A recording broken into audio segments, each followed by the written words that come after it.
اعوذ باللہ من الشیطان اللعین الرجیم بسم اللہ الرحمن الرحیم وبہ نستعین وہو خیر ناصر ومعین الحمد للہ رب العالمین وصلی اللہ علی محمد وآلہ الطیبین الطاہرین المعصومین۔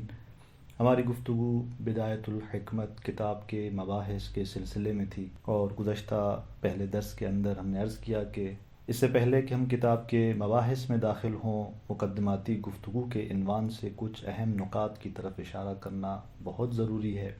اور یہ بھی عرض کیا کہ ایک اور کتاب جو اسی بدایت الحکمت کے مباحث کی سطح پر ہے، جس کو آقا عبودیت نے فلسفہ مقدماتی کے عنوان سے شہید مطہری رحمۃ اللہ علیہ کے آثار سے تالیف کیا ہے، ان کی کتابوں سے تالیف کیا ہے، اس کتاب کی تدریس میں بھی ہم نے مقدماتی گفتگو کے اندر کچھ تفصیلی نکات بیان کیے ہیں، تو لہٰذا ہمارا مقصود یہ ہے اس مقدماتی گفتگو میں کہ کچھ اہم نکات کی طرف مختصر طور پہ اشارہ کرتے ہوئے آگے بڑھتے جائیں، اور آج کے اس درس کے اندر یہ مقدماتی گفتگو تمام ہوگی اور اگلے درس میں ہم کتاب کے مباحث میں داخل ہوں گے۔ گزشتہ درس کے اندر ہم نے عرض کیا فلسفے لفظ کا معنی لغوی اور اصطلاحی طور پر، اور اسی تناظر میں کچھ اور اہم نکات بھی آپ کے سامنے بیان ہوئے۔ آج کے درس میں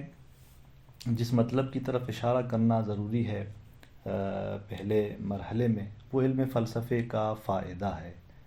کہ البتہ ہم نے اس کی تفصیلی مفصل ایک بحث کی ہے، لہذا ان دروس کے اندر آپ مراجعہ کریں گے بعد میں، لیکن میں یہاں پر کچھ فوائد کی طرف اشارہ کر دیتا ہوں کہ اہم ترین فوائد کے علم فلسفے پر مترتب ہونے والے۔ ایک یہ ہے کہ یہ علم فلسفہ در واقع حقیقت جوئی کے غریزے کا جواب ہے، یعنی انسان کے وجود کے اندر حقیقت کو تلاش کرنے کا غریزہ اس کے وجود کے اندر فطرتی طور پر پایا جاتا ہے۔ انسان فطرتی طور پر یہ چاہتا ہے کہ وہ حقائق کی تلاش کرے، حقائق کے بارے میں معرفت اور شناخت حاصل کرے، اور بالخصوص نظام ہستی کے سلسلے میں انسان کے ذہن میں اٹھنے والے وہ جو بنیادی سوال ہیں کہ مبدا اور معاد کے حوالے سے، کہ میں کہاں ہوں، کہاں سے آیا ہوں اور مجھے کہاں جانا ہے، اس طرح کے جو بنیادی سوالات ہیں نظام ہستی کے حوالے سے اور انسان کی اپنی حقیقت کے حوالے سے،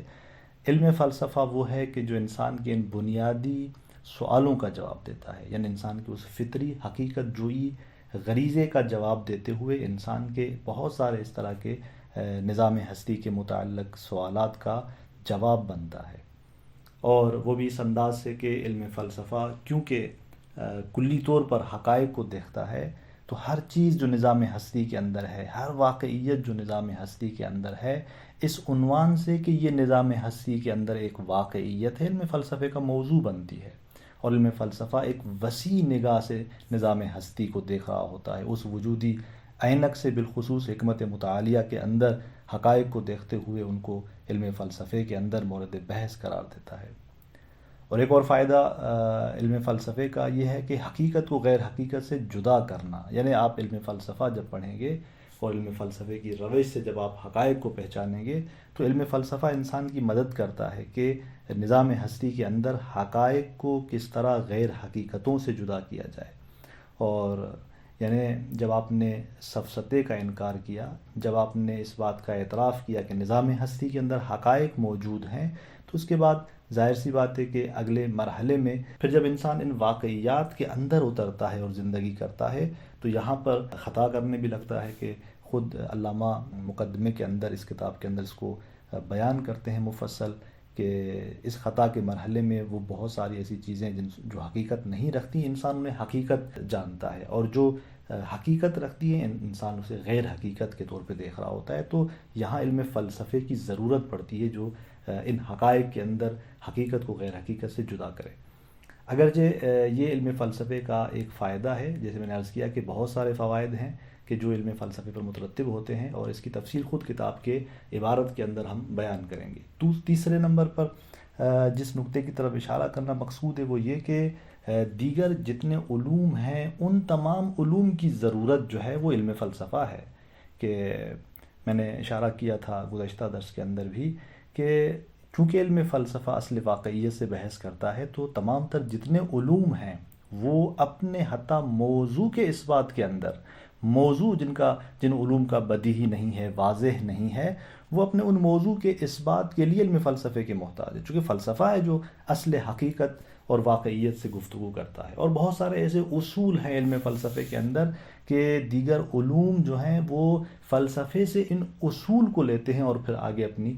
بحث کو بڑھاتے ہیں، جیسے تفصیل سے انشاءاللہ یہ گفتگو آگے آئے گی کہ جس طرح مثال علت اور معلول کا قاعدہ ہے کہ یہ بھی علم فلسفہ بیان کرتا ہے، اور اسی علت اور معلول کے قاعدے پر آگے بہت سارے علوم جو ہیں وہ استفادہ کرتے ہیں فلسفی ان اصول کا، فلسفی ان قواعد کا، اور ان کو یہاں سے علم فلسفے سے لیتے ہوئے آگے اپنے مباحث کو بیان کر رہے ہوتے ہیں۔ کہ بہرحال ان فوائد کی تفصیلات چونکہ ہم عرض کر چکے ہیں، اور انشاءاللہ ان دروس کی طرف مراجعہ کرنے کے بعد بہت سارے اور نکات اس کے تناظر میں آپ کو ملیں گے۔ اور آخری ایک نقطہ اس سلسلے میں کہ جو یہاں پر اہمیت کا حامل ہے، جس کو میں چاہ رہا ہوں کہ تھوڑی سی تفصیل اس سلسلے میں ہم دیں، کیونکہ اس نقطے کے حوالے سے ہم فلسفہ مقدماتی کتاب کے اندر بھی اس انداز سے بیان ہم نے نہیں کیا تھا، تو ہم اس کو یہاں پر تھوڑا سا واضح کر دیتے ہیں کہ علم فلسفے کے فوائد میں سے ایک فائدہ جو ہے وہ فلسفے کی دین کے حق میں ایک خدمت ہے، کہ کس طرح جو ہے وہ فلسفہ دین کے حق میں خدمت کر رہا ہوتا ہے۔ یہ ایک علم فلسفے کا فائدہ ہے جس کو ہم یہاں پر تھوڑی سی توضیح دینا چاہیں گے۔ تو سب سے پہلے اس سلسلے میں ہم دیکھتے ہیں کہ فلسفے سے دین کی نسبت جو ہے وہ کس طرح سے ہے۔ تو اس کو دو طرح سے ہم دیکھ سکتے ہیں، روش کے اعتبار سے کس طرح دین سے نسبت رکھتا ہے اور کتنا دین کے قریب ہے، پھر محتوا اور مضمون کے اعتبار سے، میٹر کے اعتبار سے، کہ جن مباحث کے حوالے سے علم فلسفے کے اندر گفتگو ہے اس محتوا کے اعتبار سے یہ کس طرح دین کے نزدیک ہے اور دین سے اس کا ارتباط ہے۔ پھر اسی تناظر میں علم فلسفے کے حق میں دین نے جو خدمت کی ہے، دین نے جو احسان کیا ہے علم فلسفے پر، میں یوں کہوں عام الفاظ کے اندر، یا پھر علم فلسفے نے خود دین کے حوالے سے جو خدمت کی ہے اور جو کر سکتا ہے، وہ یہاں پر اس کی طرف ہم اشارہ کرتے ہیں۔ تو سب سے پہلے روش کے لحاظ سے ہم دیکھتے ہیں کہ دو اہم نقطے یہاں پر مد نظر ہیں۔ پہلا نقطہ معرفت شناسی کے اصول کے لحاظ سے مکمل طریقے سے فلسفے کی دین سے مطابقت ہے۔ میں نے عرض کیا تھا کہ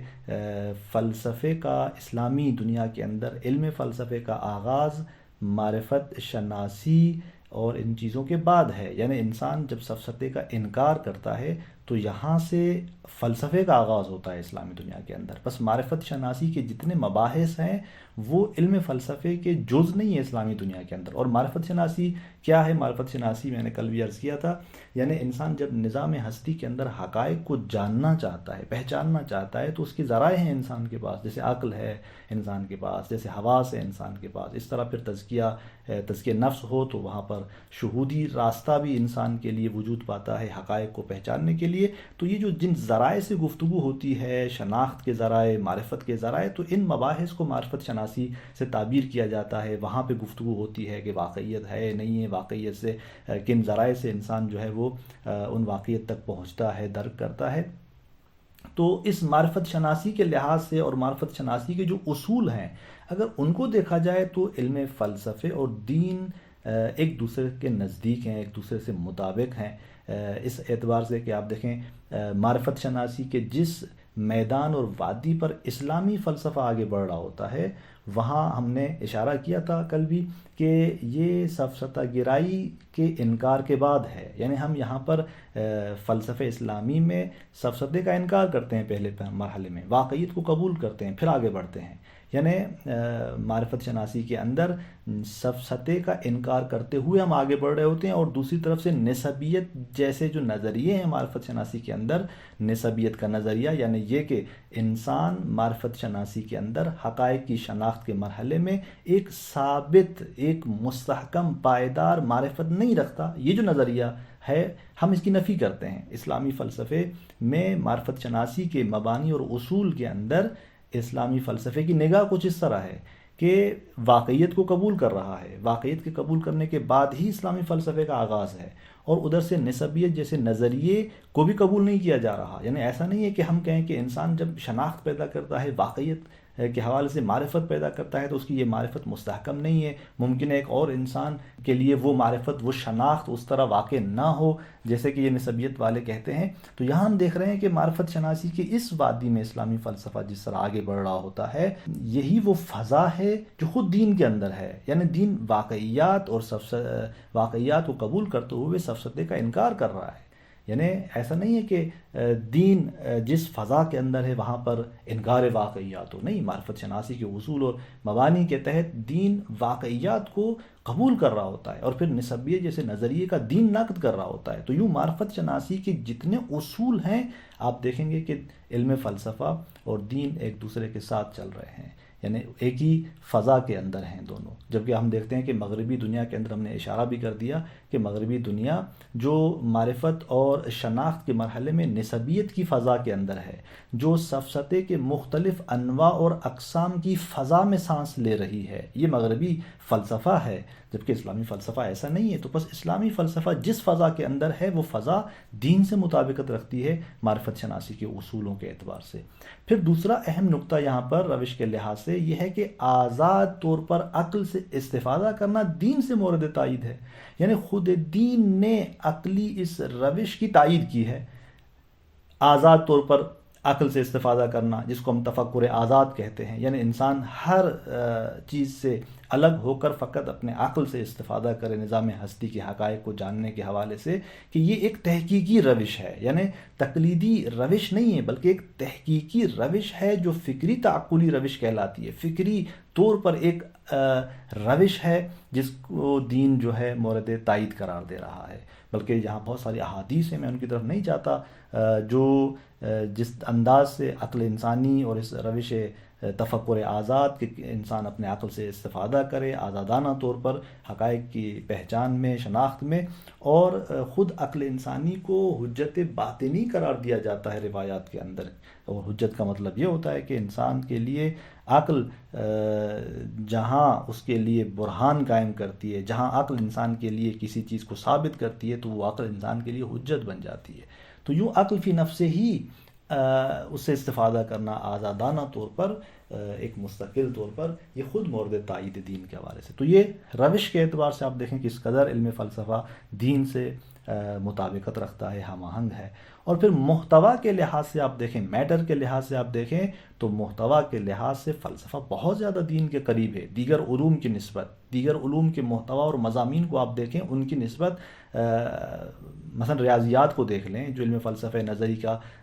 قسیم ہے، یا آپ دیکھیں طبیعیات کو دیکھ لیں، ان کی نسبت علم فلسفہ کا جو محتوا ہے وہ دین سے زیادہ قریب ہے، کیونکہ انسان کے جن اساسی سوالات کا فلسفہ جواب دیتا ہے، دین بھی ان فلسفی بنیادی سوالات کا جواب گو ہے۔ یعنی دین مبین اسلام بھی انسان کے ان بنیادی سوالوں کا جواب دے رہا ہے جو انسان کے وجود کے اندر فطرتی اس حقیقت جوئی کے غریزے کی بنیاد پر وہ سوالات انسان کے اندر اٹھتے ہیں، مبدا اور معاد کے حوالے سے، کہاں سے انسان آیا ہے، کہاں پر ہے، کہاں اسے جانا ہے، اس کی زندگی کا مقصد کیا ہے۔ یہ تمام تر جو بنیادی سوال انسان کے لیے اٹھتے ہیں، دین ان بنیادی سوالات کا جواب رکھتا ہے، اور اسی حوالے سے خود دین محتوا رکھتا ہے، مضمون رکھتا ہے، میٹر رکھتا ہے۔ ادھر سے ہم دیکھتے ہیں کہ خود علم فلسفہ بھی ایسے ہی نظام ہستی کے متعلق انسان کے بنیادی سوالوں کا جواب دے رہا ہوتا ہے۔ تو یہیں سے روش اور محتوا کے اعتبار سے ہمارے لیے ایک رابطہ واضح ہو جاتا ہے فلسفے کا دین کے ساتھ، کہ کس قدر نزدیکی ہے اور مطابقت ہے ان دونوں کے درمیان۔ اس کے بعد ہم دیکھتے ہیں کہ فلسفے کے حق میں دین نے جو خدمت کی ہے، اسی سے واضح ہو جاتا ہے کہ علم فلسفہ کتنا دین کے نزدیک ہے، مطابقت رکھتا ہے۔ ان میں سے یہاں پر دو اہم مطلب کی طرف ہم اشارہ کرتے ہیں، کہ ایک مطلب یہ کہ فلسفے کے حق میں دین کی یہ خدمت دین کے اس بات سے پہلے، یعنی ایک مرتبہ ہم وہ مرحلہ دیکھتے ہیں کہ جہاں ابھی دین ثابت نہیں ہوا، دین کے اس بات سے پہلے دین علم فلسفے کے حوالے سے کون سی خدمت انجام دے رہا ہے، کون سا احسان کر رہا ہے اس پر۔ تو یہاں ہم دیکھتے ہیں کہ انسان کو اس کے عقل کی ہدایت پر عمل کرنے کی نصیحت کرنا، یہ دین کا کام ہے دین کے اس بات سے پہلے. یعنی چونکہ ابھی دین ثابت نہیں ہوا اور ہم دین کے مفاہیم کی طرف جب نگاہ کرتے ہیں تو دین کہ وہ مفاہیم، دین کی وہ تعلیمات کہہ رہی ہوتی ہیں انسان کو کہ تم اپنے عقل کی طرف مراجعہ کرو، اور یہاں پر تدبر، تفکر پر تاکید کی جا رہی ہوتی ہے دین مبین اسلام کے اندر. تو اسی طرح ہم دیکھتے ہیں کہ ایک طرف سے بہت ساری آیات اور روایات کے اندر تدبر پہ تاکید ہے، تفکر پر تاکید ہے، اور آزادانہ تفکر کائنات کے موجودات کے سلسلے میں، جہان ہستی اور ہستی شناسی کے سلسلے میں، یعنی ایک عقلی طور پر ہستی شناسی کرنا، جہان شناسی کرنا، عقلی طور پر عقلی روش کے مطابق نظام ہستی کے حقائق اور واقعیات کو پہچاننا، یہ وہ میٹر ہے، یہ وہ مطلب ہے کہ جس کی طرف خود دین انسان کو دعوت دے رہا ہوتا ہے. اب آپ دیکھیں کہ یہ ابھی دین ثابت نہیں ہوا، لیکن دین ارشادی طور پر، یعنی ایک رہنمائی کے طور پر انسان کی نصیحت کر رہا ہوتا ہے کہ وہ اپنے عقل کی طرف مراجعہ کرے. اچھا، یہ دین کے اس بات سے پہلے. اب ہم دیکھتے ہیں کہ دین کے اس بات کے بعد چند اہم نکات آپ کے سامنے میں پیش کر دیتا ہوں تاکہ یہ بات بھی ہمارے لیے روشن ہو جائے. کہ پہلا اہم نقطہ یہ کہ فلسفے میں، واقعیت کی شناخت میں فلسفی بہت سارے سوالات کو دین تشکیل دے رہا ہوتا ہے. یعنی آپ دیکھیں کہ جب علم فلسفے میں ہم دیکھتے ہیں، بالخصوص جو مسلمان فلاسفہ ہیں، فلسفہ اسلامی جو ہمارا مد نظر ہے، آپ اس میں دیکھیں کہ یہ فلسفہ اسلامی کے اندر ہمارے مسلمان فلاسفہ جو ہے وہ دینی مفاہیم کو ایسے مفاہیم کے طور پہ دیکھتے ہیں کہ جو انسان کی معرفت میں اضافے کا باعث ہیں. یعنی یہ وہ مفاہیم ہیں جو واقع نما ہیں، جو انسان کو واقعیت تک پہنچانے والے ہیں، واقعیت انسان کے لیے کشف کر رہے ہوتے ہیں. تو جب دینی مفاہیم کو اسلامی دنیا کے اندر مسلمان فلاسفہ اس نگاہ سے دیکھ رہے ہوتے ہیں تو یہاں پر خود اس مسلمان فلسفی کے فکر کو اس طرح کے مفاہیم مشغول کر دیتے ہیں اس بات کی طرف کہ یہ فلسفی آئے اور بہت سارے ان مسائل کو اپنی اس عقلی اور برہانی روش کے مطابق فلسفے کے اندر بحث کرے، اور ان مسائل کے سلسلے میں کہ جن کی طرف دین نے ہدایت کی ہوئی ہے، دین نے ہستی شناسی کے اعتبار سے ان واقعیات کو انسان کے لیے بتایا ہے اور ان واقعیات کے بارے میں خبر دی ہے، فلسفہ اسلامی کے اندر ان مسائل کو اضافہ کرے، ان مسائل کو لے کر آئے اور اپنی عقلی اس روش کے مطابق ان کو مورد بحث قرار دے. تو بہت سارے سوالات، یعنی بہت سارے مسائل اس علم فلسفے کے اندر ایسے ہیں کہ جن کو دین تشکیل دے رہا ہوتا ہے. اور پھر آپ دیکھیں کہ دوسرا اہم نقطہ اس کے اندر یہ ہے کہ دین اور اسی طرح تقرب کی بنیادوں پر شہود مسلمان فلسفی کے لیے ایک میزان کی حیثیت رکھتا ہے، اگرچہ وہ اپنی تحقیق میں برہانی عمل کرتا ہے. یعنی ایک مسلمان فلسفی، جیسے ہم نے پہلے بھی عرض کیا کہ چونکہ فلسفی ہے لہذا فلسفے کی حقیقت اور ماہیت یہ ہے کہ اس کے اندر برہانی طور پہ آگے بڑھنا ہے، عقلی طور پر آگے بڑھنا ہے. تو لہذا تحقیقات کے اندر ایک مسلمان فلسفی اگرچہ برہانی اعتبار سے عمل کرتا ہوا آگے بڑھ رہا ہوتا ہے، مسائل کو ثابت کر رہا ہوتا ہے، لیکن دین انسان کے لیے اس عقل کے ساتھ شہود کو بھی پر اہمیت قرار دے دیتا ہے. یعنی اس شہود کے آنے کے بعد یہی مسلمان فلسفی بہت ساری ایسی حقائق تک پہنچتا ہے اپنے شہودی مرحلے میں، اور پھر وہ جب شہودی مرحلے میں ان حقائق کو درک کرتا ہے، ادراک کرتا ہے، تو پھر اسی فلسفہ اسلامی کے اندر اپنی ہی اس عقلی روش اور برہانی روش کے مطابق ان مباحث کو ایک علم حصولی کے طور پر نتیجہ لینے کی کوشش کرتا ہے کہ کس طرح سے عقلی اعتبار سے ان حقائق کو برہانی کر سکے. تو آپ یہاں دیکھیں کہ فلسفہ اشراق میں نے عرض کیا تھا کہ اس کی روش کیا تھی؟ عقلی اشراقی تھی، عقلی شہودی روش تھی. اور یوں حکمت مطالعہ کے اندر بھی یہی بات ہے کہ عقل کے ساتھ شہود کو اہمیت ہے، خالی عقل قابل قبول نہیں ہے، ہاں عقل ہی کے ذریعے مباحث کو آگے بڑھانا ہے. یعنی فلسفے حکمت مطالعہ کے اندر عقلی روش کے مطابق ہم نے مسائل کو اس بات کرنا ہے، لیکن جب ہم ہستی شناسی کر رہے ہوتے ہیں تو وہاں پر ایسا نہیں ہے کہ ہم عقل ہی کو تمام معنی یہاں پر معیار جانیں اور باقی ذرائع سے ہم استفادہ نہ کریں، بلکہ باقی ذرائع سے استفادہ کرتے ہیں. دین اور شہود سے حکمت مطالعہ کے اندر استفادہ ہوتا ہے، لیکن جو مطلب حکمت مطالعہ کے اندر یا فلسفہ اشراق کے اندر شہود کے ذریعے حاصل ہوتا ہے، اسے پھر دوبارہ برہانی طریقے سے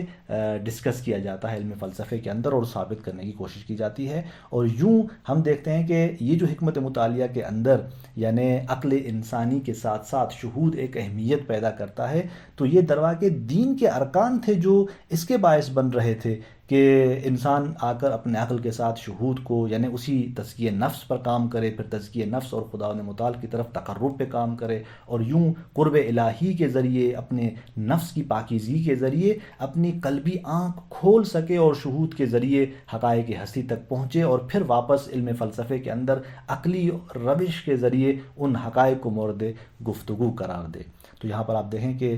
دین جو کہ تفکر آزاد کی تائید کرتا ہے، اور پھر یہی دین ہے کہ جو انسان کو تزکیہ نفس کی تاکید کرتا ہے، اور پھر تزکیہ نفس کی بنیاد پر آگے جو انسان کو علم حاصل ہونا ہے اسی کی بات کر رہا ہوتا ہے۔ کہ آپ دیکھیں کہ کس طرح جو ہے قرآن مجید نے اس کو اس طرح بیان کیا ہے کہ وَاتَّقُوا اللَّهَ وَيُعَلِّمُكُمُ اللَّهُ۔ اس آیت کے اندر آپ دیکھیں تقوی اگر انسان اختیار کرتا ہے تو ارشاد یہ ہے کہ اگر آپ نے خدا متعال کی تقوی اختیار کی وَيُعَلِّمُكُمُ اللَّهُ، اس کے بعد کا جو مرحلہ ہے وہ یہ کہ پروردگار جو ہے انسان کو اس تقوی کے بعد ایک علم عطا کرتا ہے۔ اب یہ جو علم ہے یعنی وہی نظام ہستی کے حقائق کو جاننا اور معارف کو جاننا اور یہ حقیقتوں تک پہنچنا ایک مرتبہ انسان کی تقوی اور پرہیزگاری کے بعد ہے۔ یا مثلا ایک اور آیت کے اندر ہے کہ ان تتقوا اللہ یجعل لکم فرقانا، اگر آپ نے پروردگار کی تقوی اختیار کی تو آپ کے لیے فرقان قرار دے گا۔ یعنی ظاہر سی بات ہے کہ یہ جو تقوی انسانی ہے، تزکیہ نفس ہے، اس کے بعد کا یہ مرحلہ ہے ایک کہ جہاں انسان کے لیے حقائق جو ہیں وہ عیاں ہوتے ہیں، نمایاں ہوتے ہیں، اور یہ جو انسان کو حقائق مل رہے ہوتے ہیں یہ عقلی روش کے ذریعے نہیں بلکہ انسان کی اس تزکیہ نفس اور پاکیزگی کے بعد کا مرحلہ ہے کہ جہاں قلبی آنکھ انسان کی کھلتی ہے، حجابات انسان کے آگے ہٹ جاتے ہیں، اور اس تقوی اور پرہیزگاری کی بنیاد پر انسان شہود کرتا ہے، قلبی آنکھ سے حقائق کو دیکھ رہا ہوتا ہے، اور یوں جب ان حقائق تک پہنچتا ہے تو یہیں سے عقل انسانی منور ہو جاتی ہے۔ دین اور شریعت عقل کو منور کرتے ہیں اور اس کے لیے آگے کے راستے کو ہموار کر دیتے ہیں۔ تو یوں آپ دیکھیں کہ اس قدر دین نے فلسفے کے حق میں خدمت کی ہے۔ دین کے اس بات سے پہلے انسان کو فلسفہ یعنی اس عقل کی ہدایت پر عمل کرنے کی نصیحت کی جا رہی ہے، اور دین کے اس بات کے بعد بھی علم فلسفے کے لیے دین کس قدر خدمت کر رہا ہے، کس طرح جو ہے عقل انسانی کو شہود کے ذریعے منور کرنے کا باعث بن رہا ہے۔ اور پھر اس کے بعد ہم دیکھتے ہیں کہ اسی سلسلے میں دوسرا جو ایک اہم مطلب ہے وہ دین کے حق میں فلسفے کی خدمت ہے۔ یعنی یہ ان فوائد میں سے ایک فائدہ ہے در واقع کہ اگر انسان علم فلسفے کی تعلیم لیتا ہے تو علم فلسفے کے ذریعے وہ کس قدر دین کے حق میں خدمت انجام دے سکتا ہے۔ اب یہاں بھی دو ہی مرحلے ہم کر سکتے ہیں کہ پہلا مرحلہ دین کے اس بات سے پہلے کا ہے کہ اس دین کے اس بات سے پہلے کہ اس مرحلے میں اسلامی فلسفہ دین کے لیے راستہ کھولتا ہے، بند نہیں کرتا۔ یعنی جب دین ثابت نہیں ہوا اور انسان فلسفی روش کے مطابق جب آگے بڑھتا ہے اور حقائق کو پہچاننا چاہتا ہے کہ ان حقائق میں سے انسان کے جو بنیادی سوالات ہیں کہ نظام ہستی کا خالق کون ہے، مبدا کون ہے، کہاں سے انسان آیا ہے، کہاں یہ جائے گا، تو یوں ان سوالات کا جب جواب انسان اٹھاتا ہے دین کے اس بات سے پہلے اپنے اس عقلی اور برہانی روش کے ذریعے نظام ہستی کو پہچانتے ہوئے جب آگے بڑھتا ہے، تو یہاں علم فلسفہ ایسا نہیں ہے کہ دین کے راستے کو بند کرتا ہو، نہیں، دین کے راستے کے کھلنے کا سبب بنتا ہے۔ یعنی انسان کو اتارتا ہے اس مبدا اور معاد کے عقیدے کے اندر، پروردگار کی طرف انسان کو بڑھاتا ہے یہ علم فلسفہ اپنے اس عقلی روش کے مطابق۔ یہی وجہ ہے کہ ہم دیکھتے ہیں کہ دین اپنے اس بات سے پہلے کیوں اس عقل انسانی سے استفادے کی تاکید کر رہا ہوتا ہے کہ ہم نے دیکھا کہ اگر انسان یعنی تفکر سے دین کے اس بات سے پہلے اگر انسان تفکر کے ذریعے دین تک پہنچتا ہے، اپنے عقل سے استفادہ کرتے ہوئے دین تک پہنچتا ہے، تو یہ تفکر کیا کام کر رہا ہوتا ہے، یہ عقل انسانی کیا کام کر رہی ہوتی ہے، یہ یعنی واقعیات کو انسان کے لیے روشن کر رہی ہوتی ہے۔ جب عقل انسانی نظام ہستی کے واقعیات کو انسان کے لیے روشن کرے تاکہ یہ انسان آگے بڑھے یہاں تک کہ یہ دین کے اس بات سے پہلے پروردگار کو پہچاننے لگے، تو یہی تو فلسفہ اور حکمت ہے جس کی ہم بات کر رہے ہیں۔ علم فلسفہ یعنی کیا؟ علم فلسفہ یعنی وہ جو نظام ہستی کے حقائق کو پہچاننے کی بات کرتا ہے، اصل واقعیت کے حالات سے گفتگو کرتا ہے تاکہ انسان واقعیت کو پہچانے، غیر واقعیت سے واقعیت کو جدا کرے. اور یہی علم فلسفہ باعث بنے گا کہ انسان کو مبدا اور معاد تک پہنچائے، پروردگار کے عقیدے تک پہنچائے کہ اس نظام ہستی کا خالق ہے. یعنی اس نظام ہستی کے اندر کوئی بھی چیز بغیر سبب کے وجود نہیں پاتی. اس نظام ہستی کے اندر ایسا نہیں ہے جیسے میٹلسٹ کہتے ہیں کہ جو بھی نظام ہستی کے اندر چیز وجود پاتی ہے، یا جیسے یہ نظام ہستی وجود پایا تو وہ ایک جو ہے یعنی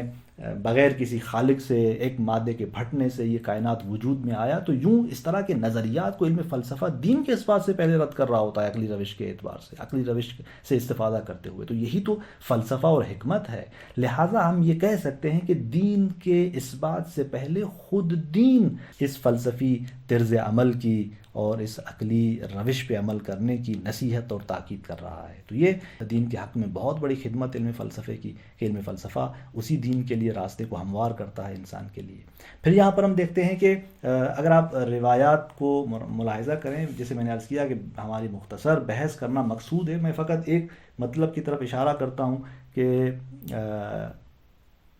کس قدر جو ہے وہ اس روش عقلانی کی تاکید کی جا رہی ہے دین مبین اسلام کے اندر. آپ دیکھیں کہ امام ہادی علیہ السلام ابن سکید کے جواب میں، جب ابن سکید نے امام سے پوچھا کہ انبیاء کے معجزات ہوتے تھے گزشتہ زمانے میں اور وہ ان کی حقانیت پر حجت ہوتے تھے، یعنی ان کے معجزات ان کی حقانیت کو ثابت کرتے تھے، اور یہیں سے جب ان کی نبوت ثابت ہوتی تھی تو آگے دین کے اثبات کا مرحلہ لوگوں کے لیے عیاں ہوتا تھا. لیکن آج حجت خدا جو ہے وہ مخلوقات پر وہ کیسی ہے، یعنی کس طرح سے حجت جو ہے اس کا اثبات ہے. تو یہاں پر امام علیہ السلام یہ نہیں کہہ رہے کہ میں حجت پروردگار ہوں. کیوں؟ اس لیے کہ یہ جو ابن سکید نے سوال بنایا اور سوال پوچھا، جس فضا کو اس نے بیان کیا امام کے آگے، وہ درواقع دین کے اثبات سے پہلے کی فضا ہے. اب یہاں پر جب وہ امام سے اس طرح سوال کرتا ہے تو امام علیہ السلام وہاں پر جو جواب دیتے ہیں عقل کی حجیت کو بیان کرتے ہیں کہ امام فرماتے ہیں کہ العقل یعرف بہ الصادق علی اللہ فیصدقہ والکاذب علی اللہ فیکذبہ. یعنی یہ عقل انسانی ہے کہ جو انسان پر حجت ہے. کیوں؟ اس لیے کہ یہ عقل انسانی ہے کہ جس سے سچی چیز پہچانی جاتی ہے پروردگار کے سلسلے میں، فیصدقہ، جس کی وہ تصدیق کرتا ہے. یعنی ہر وہ چیز جو ذات پروردگار کے بارے میں صادق ہے، سچی ہے، اسی عقل کے ذریعے اسے پہچانا جاتا ہے اور وہ اس کی تصدیق کرتا ہے. اور والکاذب علی اللہ فیکذبہ، اور جو ذات پروردگار کے بارے میں ایک چیز درست نہیں ہے اور وہ اس کو بیان کرنا صحیح نہیں ہے، یہ عقل انسانی ہے، اس کی تکذیب کرتا ہے. اب دیکھیں کہ دین کے اثبات سے پہلے کا مرحلہ ہے اور حجت پروردگار کی بات کی جا رہی ہے کہ انسان پر کون سی چیز حجت ہے جو انسان کے لیے ذات پروردگار کی حقانیت کو اور اس کے وجود کو ثابت کرے اور اس کے بارے میں جو چیزیں صحیح ہیں ان کو ثابت کرے. تو امام علیہ السلام عقل کی طرف اشارہ فرماتے ہیں. اور امام کے اس جواب نے ابن سکید کو اس قدر متحیر کر دیا کہ ابن سکید نے یہ کہا کہ ہاذا واللہ هو الجواب، کہ واقعاً خدا کی قسم یہی جواب ہے. تو یوں دیکھیں آپ بہت ساری روایات ہیں اس تناظر میں کہ جو دین کے اثبات سے پہلے اس مرحلے کو بیان کر رہی ہیں کہ کس قدر جو ہے وہ علم فلسفہ، یعنی وہ عقلانی علم فلسفہ، ہم نام لے رہے ہیں علم فلسفہ، آپ کوئی بھی نام رکھیں اس چیز کا، مراد کیا ہے علم فلسفے سے؟ یعنی ہستی شناسی، یعنی عقلی روش کے مطابق انسان اپنے عقل سے استفادہ کرتے ہوئے حقائق کو پہچانے، یہ فلسفہ ہے. اب آپ اس کو فلسفہ نہ کہیں، کوئی اور چیز کہیں تو یہ آپ کی مرضی ہے. ہم اسے فلسفہ کہہ رہے ہیں، ہماری مراد یہی ہے، اور یہی وہ چیز ہے جو انسان کے لیے، دین کے لیے راستہ ہموار کر رہی ہوتی ہے، راستہ بند نہیں کر رہی ہوتی. اب یہاں پر دین کے اثبات کے بعد ہم دیکھتے ہیں تو دو اہم نقطے. پہلا، دین کا بہتر انداز سے دفاع کرنا. یعنی اگر آپ علم فلسفہ جانتے ہیں، عقلی روش سے حقائق کو پہچانتے ہیں، عقلی روش آپ کی مضبوط ہے، مستحکم ہے، تو آپ دین کا بہتر دفاع کر سکتے ہیں. یہ میں نے فلسفہ مقدماتی کے ان دروس کے اندر مفصل بیان کیا تھا کہ علم کلام ہو، اس کو آپ کس طرح جو ہے وہ فلسفے سے مستحکم کر سکتے ہیں، کیونکہ علم کلام دین کا دفاع کر رہا ہوتا ہے، دین کو ثابت کر رہا ہوتا ہے. تو کس طرح آپ ایک متکلم کی حیثیت میں علم فلسفے سے استفادہ کریں اور علم فلسفے کے ذریعے اپنے اس علم کلام کو مضبوط کریں اور دین کا بہتر انداز سے دفاع کر سکیں. دوسرا جو یہاں پر نقطہ ہے وہ یہ کہ دینی تعلیمات کو عمیق انداز سے سمجھنا خود بہت سارے فوائد کا حامل ملے. اور علم فلسفہ یعنی جب انسان کی عقلی روش مضبوط ہوتی ہے اور علم فلسفہ میں انسان مستحکم ہوتا ہے تو یہاں جب وہ دینی تعلیمات کے اندر اترتا ہے تو اس کی نگاہ جو ہے وہ عمیق تر ہو جاتی ہے اور وہ گہرے انداز سے تعلیمات دینی کو سمجھ رہا ہوتا ہے. جیسے ایک عام انسان ہے اور وہ تعلیمات دینی کی طرف مراجعہ کرتا ہے، اور ایک وہ انسان ہے کہ جو عقلی برہان اور استدلال میں بہت قوی ہے اور وہ مراجعہ کر رہا ہے دینی تعلیمات کی طرف. تو آپ دیکھیں خود بخود یہاں پر فرق نظر آئے گا آپ کو. اس کا ایک میں نمونہ یہاں پر بیان کر دوں کہ میٹرلسٹ فلسفے کے آگے یعنی ایک عالمانہ آگاہانہ انداز میں کون کھڑا ہوا اور دین کا دفاع کرنا چاہا. اس نے ایران کے اندر جب مثلا ایک دور میں یہ میٹرلسٹ فضا بن رہی تھی تو کس طرح اس کا دفاع کیا گیا دین مبین اسلام کا، اور کون آیا اس کے آگے اس کے سامنے. کیوں علامہ طباطبائی اور شہید مطہری رحمۃ اللہ علیہ اسی کے مقابلے میں فلسفہ اسلامی کے ذریعے دین کا دفاع کرتے ہیں، یعنی اس میٹرلسٹ فلسفی کے آگے اور بہت سارے ایسے نظریات کے جو الہادی نظریات ہیں اور دین مبین اسلام کے مقابلے میں ان تمام الہادی نظریات کے آگے اگر کوئی شخصیت آ کر دین کا دفاع کر رہی ہوتی ہے ایک مستحکم طریقے سے تو وہ علامہ طباطبائی نظر آتے ہیں اس دور کے اندر. یہ شہید مطہری رحمۃ اللہ علیہ ہیں، اور وہ کیوں؟ اس لیے کہ یہ لوگ فلسفی اعتبار سے مستحکم تھے اور اپنے ان عقلی روش کے ذریعے آتے ہیں، الہادی ان تمام تر مسائل کا جواب دیتے ہیں اور یوں بہتر انداز سے دین کا دفاع کر رہے ہوتے ہیں. اور ایک اہم مطلب آخری مطلب اسی آج کے درس کا مقدماتی عنوان سے کہ اس کو بھی ہم ایک فقط مختصر طور پر اشارہ کر دیتا ہوں کہ کچھ اعتراضات کیے جاتے ہیں علم فلسفے پر، اور کہا جاتا ہے کہ علم فلسفہ جو ہے وہ نہیں پڑھنا چاہیے. اور اس سلسلے میں چند وہ جو ہیں اعتراضات مختلف جہتوں سے بیان کرتے ہیں. میں فقط 2-3 اہم اعتراضات کی طرف اشارہ کرتا ہوں اور اس کا مختصر جواب دیتا ہوں تاکہ یہ ایک ذہنی طور پر جن افراد کے ذہن میں اگر یا کہیں انہوں نے پڑھا ہو اس طرح کے اشکالات کو دیکھا ہو یا ان کے ذہن میں کوئی اس طرح کا اشکال ابھی تک موجود ہو تو وہ رفع ہو سکے. فلسفے پر اعتراضات کے جوابات میں پہلا اعتراض علم فلسفہ یونانیوں کا فلسفہ ہے جو کہ مشرک اور کافر تھے. یہ کہا جاتا ہے کہ بھائی علم فلسفہ جو ہم پڑھ رہے ہیں یہاں پر اسلامی دنیا کے اندر علم فلسفہ جو ہے یہ یونانیوں سے ترجمہ ہوا، یونانیوں کا فلسفہ ہے، اور وہ یونانی تو مشرک تھے، کافر تھے. تو کس طرح ہم جو ہے وہ ایسے لوگوں کے جانب سے آئے ہوئے فلسفے کو ایکسیپٹ کریں، قبول کریں. تو یہاں پر دیکھیں میں نے اس کی تفصیلی وہاں پہ گفتگو کی ہوئی ہے اور میں اشارہ کر دیتا ہوں چند اہم نکات کی طرف کہ پہلا نقطہ اس کے جواب میں یہ ہے کہ دیکھیں حکمت مطالعہ کی صورت میں آج ہمارے ہاں موجود فلسفہ مکمل طور پر یونانیوں کے فلسفے سے مختلف ہے. یعنی حکمت مطالعہ کو آپ دیکھیں، اس کی حقیقت کو دیکھیں، اس کے اصول کو دیکھیں، اس کے مبانی کو دیکھیں، اس حکمت مطالعہ کے قواعد کو دیکھیں. جس فلسفے حکمت مطالعہ کی ہم بات کر رہے ہیں ملا صدرہ کا یہ فلسفہ، یہ اس فلسفے کی نسبت بہت زیادہ مختلف ہے جو یونان سے چند مسائل کی صورت میں ایک فلسفہ پہنچا تھا. اصول تبدیل ہو گئے، بہت سارے مسائل کے اندر فرق آ گیا، مبانی میں فرق آ گیا. تو یہ تو بہرحال کوئی نہیں کہہ سکتا کہ حکمت مطالعہ جو فلسفہ ہے وہ یونانیوں کا فلسفہ ہے. اور دوسرا نقطہ یہ کہ ارسطو اور دیگر یونانی جو دانشمندوں کی موجودہ کتابیں ہمارے پاس موجود ہیں وہ کامل نہیں ہیں، بلکہ ان میں دوسروں کے اضافی کردہ مطالب بھی شامل ہیں. یعنی مثلا جب ان کے آثار کو، کتابوں کو جب اٹھایا گیا، لیا گیا تو دیکھا گیا کہ مثلا بہت ساری کتابیں تو ضائع ہو گئی ہیں، یا مثال کے طور پر انہی کتابوں میں بہت سارے صفحات تو خراب ہو چکے ہیں. تو پھر بعد میں جو دانشمند تھے انہوں نے کیا کیا، ان کتابوں کو کامل کرنا چاہا اور ان مطالب کو اضافی کیا ان کے اندر. تو یوں یہ موجودہ کتابیں ہمارے ہاں اس صورتحال میں ہیں، لہٰذا ان کتابوں سے استفادہ کرتے ہوئے ان کی طرف کوئی نسبت نہیں دی جا سکتی. یعنی کوئی آ کر ان موجودہ کتابوں میں سے ایک مطلب کو اٹھائے اور کہے کہ یہ ارسطو کی بات تھی اور یہ جو اس کے اندر بات لکھی ہوئی ہے یہ کفر آمیز بات ہے، لہٰذا ارسطو کافر تھے. اس طرح کی کوئی بات نہیں کی جا سکتی. کیوں؟ اس لیے کہ جو ہمارے پاس موجود کتاب ہیں ان کی نسبت صحیح سے نہیں دی جا سکتی ارسطو کی طرف.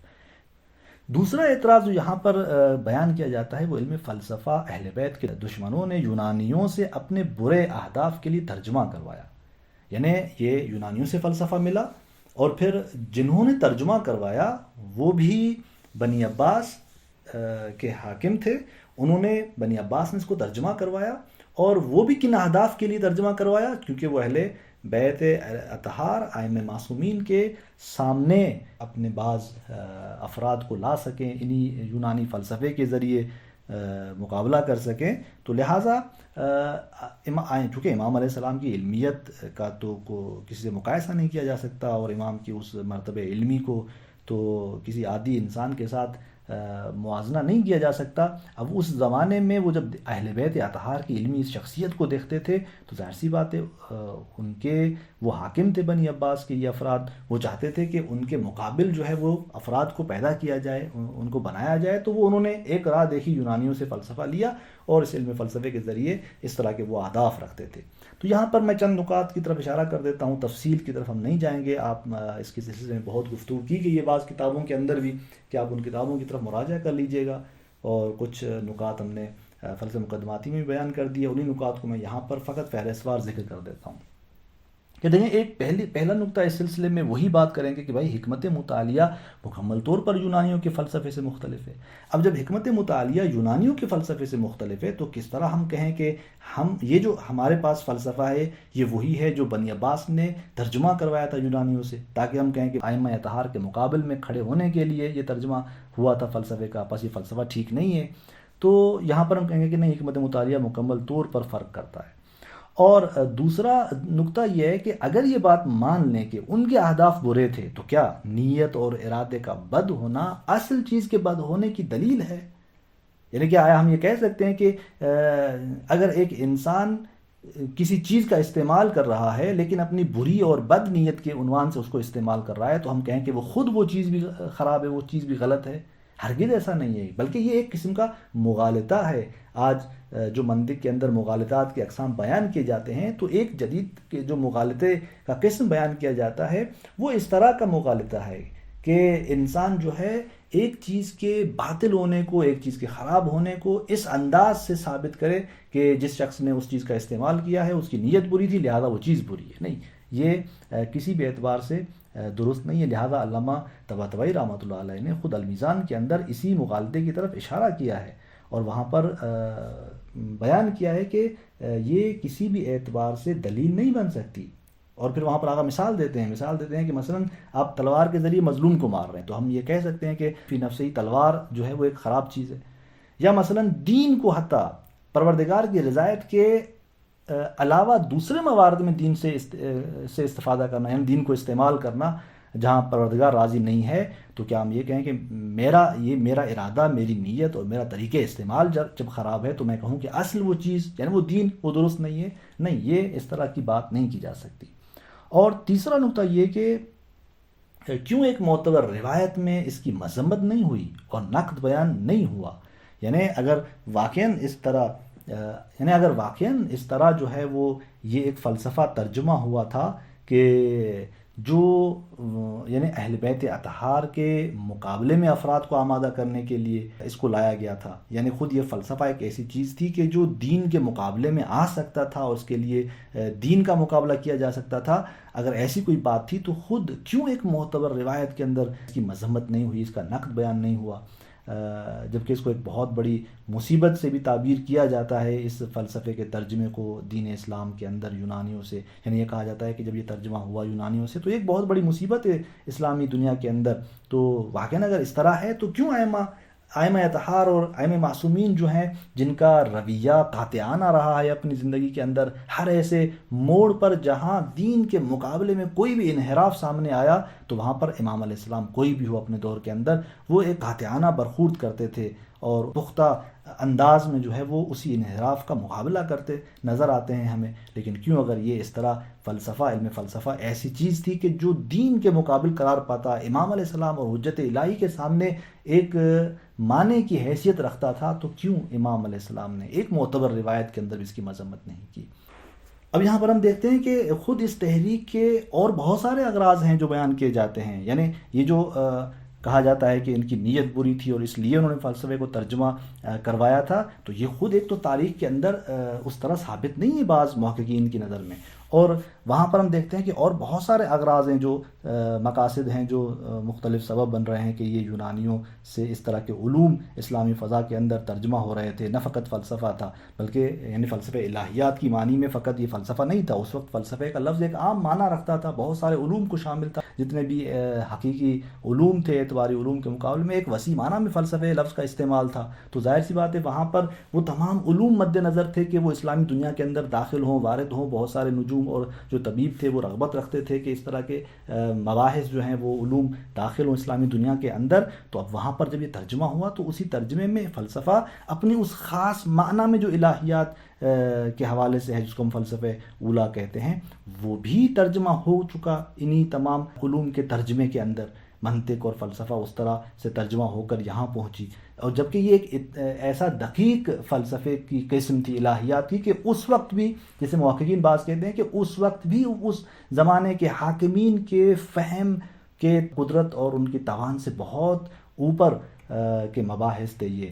تو لہٰذا ان کے مد نظر یہ فلسفہ خاص طور پر نہیں تھا کہ ہم کہیں کہ ترجمہ اسی لیے کروایا گیا فلسفے کو، اسی فلسفے کی معنی یعنی الہیات کی معنی میں اس فلسفے کو ترجمہ کروایا گیا، بالخصوص نہیں، ایسی کوئی بات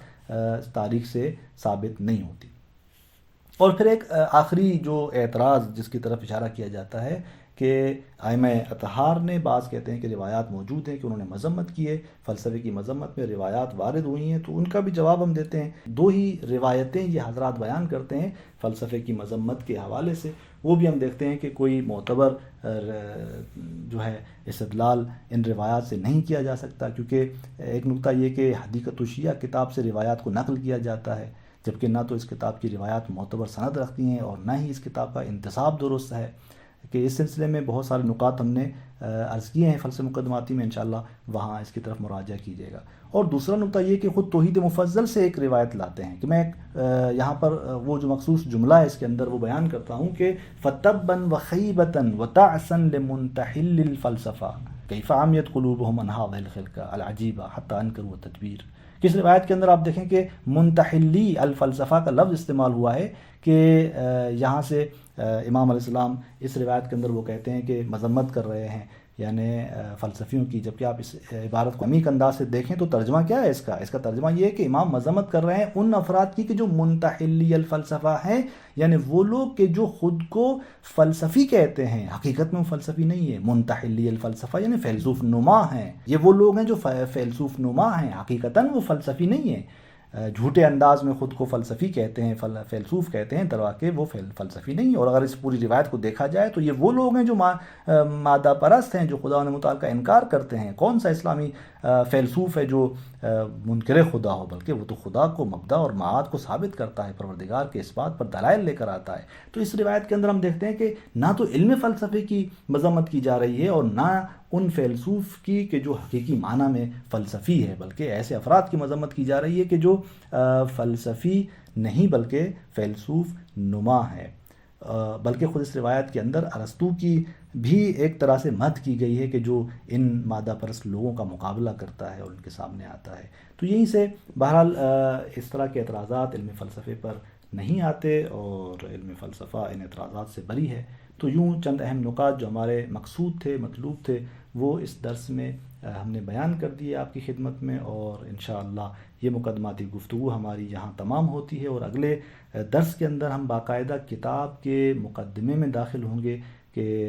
بدایت الحکمت کے مقدمے کے اندر جو مباحث 3 اہم نقطے علامہ طباطبائی بیان فرما رہے ہیں، خود علم فلسفے کی تعریف اور اس کا ہدف اور پھر موضوع کیا ہے، انشاءاللہ